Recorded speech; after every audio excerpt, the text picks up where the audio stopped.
Welcome to Stoked with Megan McPhail, the podcast that helps you get super effing jazzed about your work, life, and bank account. I'm your host, Megan McPhail, a former burnt-out emergency veterinarian that quit my hard-earned career to become a seven-figure business coach, entrepreneur, and elopement photographer. Now I'm living a life I absolutely love, full of travel, adventure, and financial abundance, and I am hell-bent on inspiring others to do the same. Are you ready to say goodbye to the 9-to-5 grind and start going after some big, bold dreams? Then let's dive into this week's episode. Hey, it's your host, Megan McPhail. And your co-host, Todd Reedy. And today's episode is something that I talk with people about all the time. And it often is a reason why they don't pursue their goals. So I want to talk about today how to stand out in a crowded market. So I hear all the time that someone doesn't want to be an elopement photographer or an educator or a coach or an artist or whatever it is, because there's already too many people doing that thing that you want to do.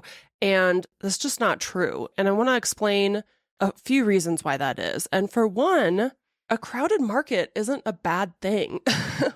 Like if there is already a market for something, that means there's a demand. That means that it's already been proven to you that people want this product or service or art or photography or coaching, and you don't need to educate your audience about it. They already are aware of it happening. It's also actually a lower risk than the alternative, which is basically creating your own market for something from scratch, which is kind of what I had to do when I first started the Elopement Photographer Mastermind, because there just wasn't any coaching programs for elopement photographers and none really that I had come across as a photographer in general. So I really had to pitch this brand new idea to people, and it was challenging. It's still challenging because people always tell me, well, I already have this online course. But that was a risk for me to try to do something completely new. And there's a lot less risk when you are just entering a market that already has established demand. There's also a potential for rapid growth, which I think people, they never really think about this, but entering into a market where there's already established demand means that if you have a good marketing strategy, you can pretty much like go from 0 to 100 pretty quickly. And I see that a lot of times with my elopement photographers that are trying to break into markets like Colorado or Moab, like the really established ones where lots of people are eloping and they're able to get in there, make six figures, do really well.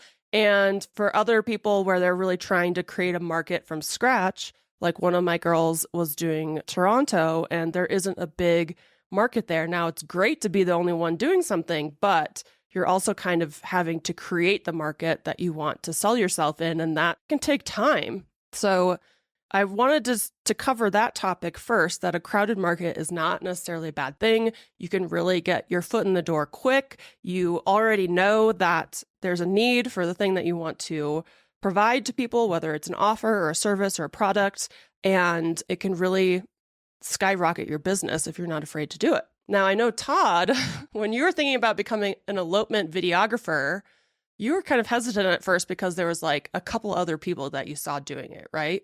Correct, yeah. So did those couple other people doing that thing hurt your business at all? Or were you able to just jump right in and be kind of one of the people doing it? Explain how that all transpired. Yeah, I think in my head, it played to my advantage, but I also found that as like a hurdle, maybe just in my mindset, knowing that if there's other people out there that have been doing it longer than me and that their videos may be better than mine, like how am I going to set myself apart? And so, yeah, having that as like kind of the downfall or kind of like the negative side of it. Mm-hmm. But just like you said, as a positive side of it, they'd already kind of like plowed the way of, I'm not the very first person to do this. Mm-hmm. So like no need to reinvent the wheel. There is a demand for it. Is it as big as like photography? No, we know that, but there's still people that want that service. Mm-hmm. And I think being a different option, I think is probably pretty good for the market, mm-hmm. knowing that people kind of want options, right? Mm-hmm. And so like having different styles, whether that's like editing or different personalities, I think that's a good thing to like bring your own flavor or your own personality into that market. I think is a great thing for the market and for you. Yeah. I totally agree with that. And this is a great segue into how to stand out in a crowded market, because that's really the key. You cannot set yourself up to look like everybody else in that market. You have to stand out. That's really the key to this thing. And I think where a lot of people struggle is that they see what other people are doing and they try to mimic that. I don't want to say copy because it's not necessarily copying, but they do kind of, well, they'll be like, hey, this person is having success with this thing. I'm going to do something very similar to them. And they lose themselves in the process, and they forget that their success is really based on them being an individual person with an individual business that does not fit in with everybody else, that is different in some way. And that's where understanding this term unique value proposition is really important. And you can shorten it to UVP. But when you're marketing yourself and you're creating a business, it's important to understand what a unique value proposition is. And for us as creatives, we are really leaning into our personalities and our strengths when it comes to a UVP. And I'm going to have a bunch of questions that you can use to explore kind of what your UVP is. But the definition of it is basically like a set of distinctive qualities, attributes, and strengths that set an individual apart from others in their field. It articulates the unique combination of skills, experiences, and personality traits that make them uniquely valuable to their audience or target market. So by really leaning into your personality and your background and your unique skill sets and what sets you apart as an artist or a service provider or an educator or whatever you have, whatever your business is, it's really learning a lot about yourself and leaning into that. So the first question that I want to go over is understanding your core values and beliefs is number one. And we have that stated on our hazelandlace.com website pretty clearly, that like we believe science is real and water is life and trans rights are human rights. And we support people of every skin tone and sexual orientation and gender and all of that stuff. We are a safe space. That's really important to us. And you're never going to be wrong with shouting your values from the rooftops. But another thing that people kind of forget, and back when I first started photography, I would really try to hide the fact that I was a veterinarian. And I'm not one anymore. But at the time, I was doing both jobs simultaneously. And so I'd like go from a wedding straight to like an overnight shift where I'm like dealing with hit by cars and traumas and heart disease and stuff like that. And then going back and shooting someone's wedding. And I wouldn't talk about any of these things. But you do possess, everyone possesses a set of unique skills, talents, and experiences that really sets you apart from others. I mean, it's like cliche, but you're one in a billion, you're one in a trillion, you know, not just like your genetic makeup, but also like what you've gone through in life that's created the person that you are today. And how can you bring that into your work? How can you kind of communicate that stuff to your target market to set you apart? That's important stuff. I feel like we really now, especially as educators, lean into our previous careers and experience and skill sets, wouldn't you say? Yeah, because we draw on those experiences that were much different than what we're doing now. But I think it brings like a unique kind of perspective to it, as well as maybe an unrelated authority. Maybe people don't care, but like maybe we're just proud of the fact that we have done a lot of schooling and we've learned a lot. But then also we're able to then like kind of translate that into maybe like more real world and like what's important. Yeah. So as far as photography and videography goes, I think we tend to attract a lot of professionals and doctors and engineers. We have a ton of engineer couples that we've seen and a lot of doctors or people in the healthcare fields. And I think that's because we're very open about the fact that we are retired emergency vet and rocket scientist, you know, and that we're very proud of that. And if anybody thought that was weird, we don't want to work with them. Like, please find somebody else, you know? And we also talk about the fact that we're both divorced and remarried. And a lot of our couples kind of can relate to that. And you just never know what part of your story is going to attract a client and what they're going to connect with. And I think in this day and age that connecting with somebody is really, really important, especially if you're going to drop a lot of money on them or with them. as far as educators go, I'm very much the big picture person, and you're very much detail oriented. So we can kind of work off our strengths in those ways. Same with like my copywriter, Jess. She's very detail oriented and she can go line by line through somebody's website and somebody's copy. And I can't do that.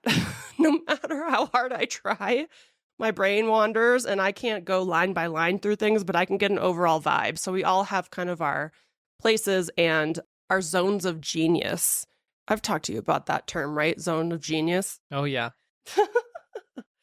So the zone of genius is another kind of term that I want you to think about when you're also thinking about your unique value proposition, because everyone has a zone of genius. You may just not know what it is yet, but it's a term coined by Gay Hendricks in his book, The Big Leap, which I haven't really read, but I looked up where the term came from. And it's basically a set of activities or tasks or something that an individual excels at effortlessly and even kind of experiences a sense of flow or hyperfocus or something while you're doing it. So it's really like your greatest strengths and innate talents and the things that come to you easily. And when you're working within your zone of genius, you'll feel productive and fulfilled, and you'll also experience a lot of creativity. And so I can get into these flows with my zone of genius when it comes to like marketing and also creating like content for my education clients and like the podcast and stuff like that. And that's part of, again, your unique value proposition and the things that you bring to the table. Like, for instance, being able to understand these things about you means that you're able to market them to your ideal clients and target market. And then they can be like, wow, this person has these strengths and this skill set. They may not be thinking that specifically, but they'll see that you're very passionate about this, that, and the other thing, and they can choose you over somebody else who doesn't have this knowledge about themselves and doesn't know what sets them apart from the rest of the market, because they're actually trying to fit into the market. And that's not how you build a successful business. That's not how you kind of bust into a market and then scale quickly and efficiently. You don't want to fit in. You very much want to stand out. So understanding these things about yourself is super important. What would you say your zone of genius is? I think my zone of genius all kind of deals with kind of like the details and the small things. So whether that's like small tasks that are like required to be done that I know that you either don't do or don't like to do. I'll just put off forever and yeah. ever. So some of that stuff is like mundane and kind of like tedious, but some reason in my head, I like to check things off, even if it's a small thing. So I think, yeah, small details. And then kind of like anything data driven where we were able to like dive into numbers. You call it getting intimate with the data or something. You got to get intimate with your data. That's carryover from my previous career. But yeah, you got to get intimate, which for all those creatives out there, like you're probably thinking I'm nuts because you like doing creative stuff, and doing like number crunching or analyzing your books isn't a strong point, but it is for me. And so I think that's what's kind of a good combo, how we work well together. Yeah, and everyone needs to understand their numbers. So just throwing it out there. But yeah, that's a great segue to the next point of the UVP, which is like, how do your personal experiences and your story and your journey contribute to the client experience that you'll give or the service you provide? And a lot of people don't connect these dots. They don't think about them. They don't think about their story. But quitting emergency medicine is a big part of my story. It's something that I'm really proud of. But also being a good doctor has directly transferred over to me being a good business coach, because just like a sick animal would be brought to me in the ER and I'd have to go through a series of diagnostic tests and physical exams and kind of go from like, why is this animal sick, to getting a diagnosis and then treating him. The same freaking thing I do with businesses, where people join my mastermind and we go through like a series of lessons that figure out where their business is sick and how to fix it and treat it and turn it around, and then monitor the treatment, the response to treatment essentially, and make sure it's like healthy at the end. So those stories can be really impactful, and people are either going to connect with our stories and our pasts and our journeys, or they're not going to at all. But it's that ability to connect with people that's really important. And that's also how you're going to stand out from everyone else who kind of hides their stories or doesn't think that they are relevant or thinks they're boring or something like that. And there's also a part of like connecting with clients that is maybe like an intangible. So like when you like meet somebody, you get a good vibe or you don't get a good vibe from them. Like, is this someone that you'd want to work with or not? So, I mean, we can talk about all these things. You know, you can write a list of your core values and you can display them. But I think a lot of connecting with a client or a service provider or a brand, do you get the right feels of wanting to work with them? And yeah, is that vibe good? So kind of an intangible thing. Yeah, it's just intangible. And we talk about it all the time when we get on phone calls with people that more than anything, it's a vibe check to make sure that we can converse back and forth and laugh and share our stories and we're all interested in each other and there's a connection there. And then another part of your UVP should be what makes your approach or your perspective different from others. And it doesn't mean that you have to be one of a kind. It's just that you're communicating. You know, a lot of photographers are more documentary style. Some are more posed, some are more fine art. And really, once you put all of these puzzle pieces together, it's not that you need to have a completely separate approach to everything to be able to be unique and stand out. It's really about communicating your approach, your story, your journey, your skill set, your talents, your expertise, core values. It's really all of these things put together that just cannot be replicated by another business. And that's really how you can stand out in these crowded markets and basically put yourself out there for people to either be like, yes, this is absolutely the person I want to hire, or no, I don't connect with them for a variety of reasons. I'm going to find someone else. This is also how people are able to charge rates that actually make them profitable because people are going to be choosing you based on a bunch of things that don't really involve money. I hear all the time that people choose me as an educator because of my vibe or the way I teach things or my no bullshit attitude towards teaching or whatever, and my no fluff approach. And that really resonates with some people. And that's who I want to work with. I want to work with the people who like me, who vibe with me, right? And when you like somebody and vibe with them, you are willing to pay a lot of money.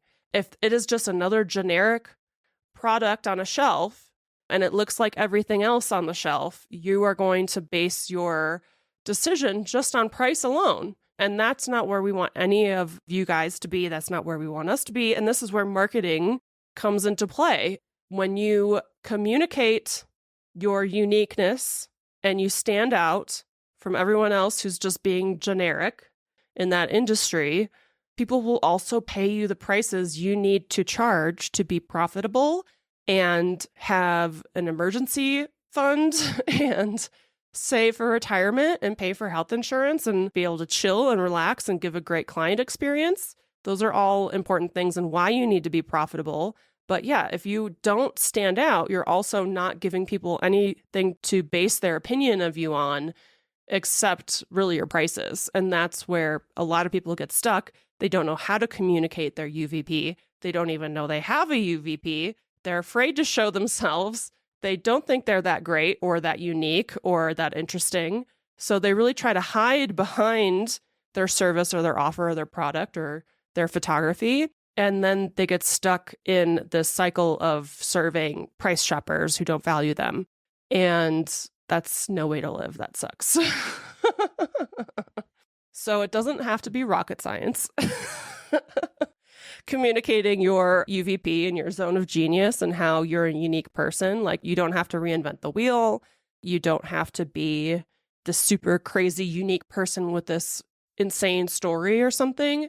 There are going to be people who connect with you, even if you think you're boring, even if you think all these things about yourself that you're not unique. If you put yourself out there and kind of do a deep dive on who you are within this industry and how you're going to communicate it with people, I mean, that's marketing.